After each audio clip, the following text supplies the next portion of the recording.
В гордом одиночестве Лидия Ефремова из Стерлибашевского района единственный житель деревни Ивановка. Бабушке 80 лет, она сама ведрами носит воду, разводит коз и пчел и не жалуется на жизнь. Подробности далее. Вот дед на печке спал, а мне бабулька перинку сделала. Я у стенки, она вот тут.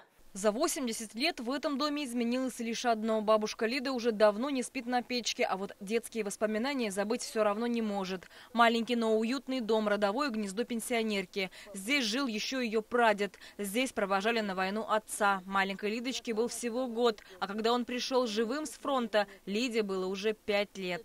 Я как без валенок в носках рванула. Ясно дело, это самое, это я разволновалась, наверное. В то время-то не понимала, что это такое. Но блестит что-то на груди-то. Он вот с орденами приехал. Не все. Ну, повисла на него и все. Мама Лидочку не воспитывала. Родителями, кроме папы, женщина называет дедушку и бабушку. Родной дом покинула, когда вышла замуж. Но 30 лет назад она вернулась в Ивановку вместе с мужем из Стерлитамака. В 92 году в деревне уже оставалось всего 4 дома. А после смерти мужа 8 лет назад Лидия Ефремова осталась здесь единственной жительницей. И поэтому в деревне нет магазина. За продуктами Лидия Николаевна ездит в райцентр один раз в полгода.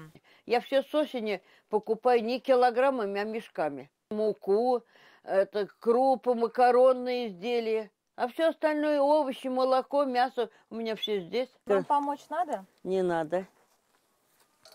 Вы сами? Я не могу раскисать. Надо двигаться. Движение – это жизнь. Одиночество закалило. Сама таскает ведра с водой, разводит коз и содержит пчел. Лидия Николаевна говорит, что привыкла к жизни на природе. Уже не боится, что на несколько километров вокруг ни души. В ближайших деревнях ее знают все. Но на всякий случай в доме имеется арсенал для самообороны. Это у меня тут газовый, а электрошокер. Вот тут я сплю, он у меня на всякий случай всегда со мной. Стена дома Лидии Николаевны давно превратилась в историческую экспозицию. Инструментом, которыми пользовался еще ее дед, не менее 100 лет. Они уже покрыты ржавчиной и давно не используются. Однако, судя по качеству, даже сегодня с этим серпом можно выйти на работу в поле.